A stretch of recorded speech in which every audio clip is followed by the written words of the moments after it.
un po' schematico, per via tempo autori più illustri di me. Io sono sempre stato socialista da ragazzo, non ho mai cambiato idea. Questo può essere forse un limite, ma devo dire che quando ero ragazzo mi rendevo conto che non potevo essere né democristiano, perché trovavo che l'ingerenza della Chiesa nei democristiani fosse esagerata, né comunista, perché trovavo che l'ingerenza della Chiesa comunista nei comunisti fosse esagerata.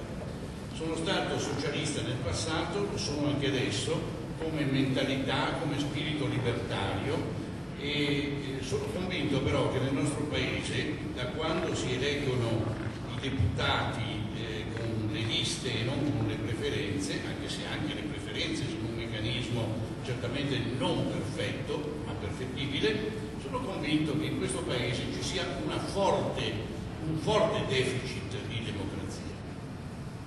Quindi non posso essere ottimista guardando il paese, e credo che nessuno possa esserlo. Questo è un paese che annaspa e che cerca di aumentare il proprio grado di democrazia, ma non lo fa.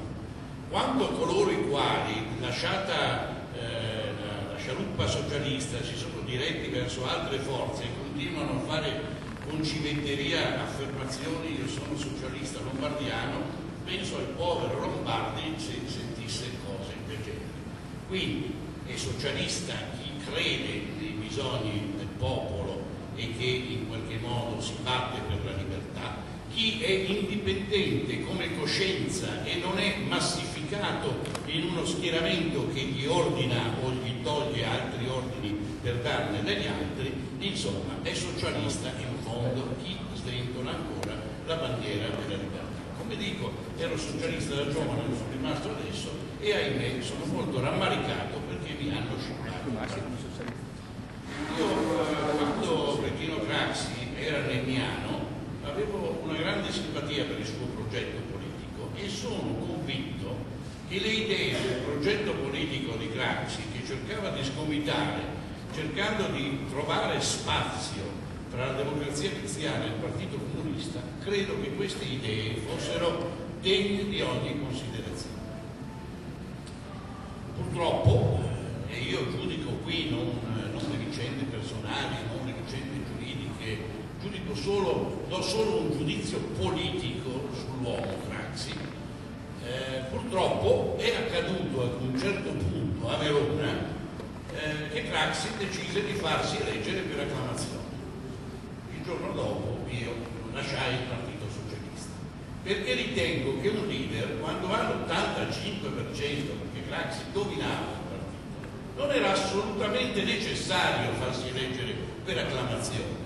E difatti quell'applauso per acclamazione significò la nascita dell'assemblea, che poi venne messa al posto del comitato centrale, e significò la decadenza del progetto politico, perlomeno nei fatti, perché evidentemente le spinte libertarie della base, l'osmosi dalla base al vertice, vennero a poco, secondo il mio punto di vista, a mancare.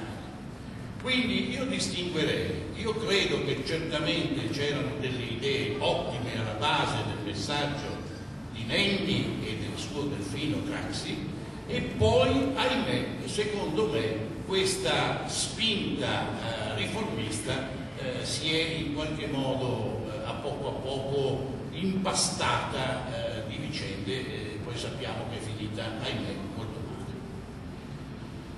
Questo per essere molto chiari.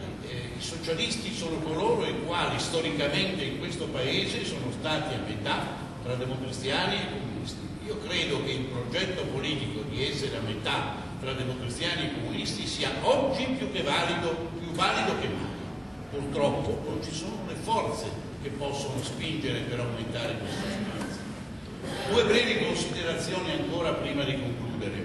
C'è un rimprovero specifico che io faccio a Craxi quando, dopo un'esagerata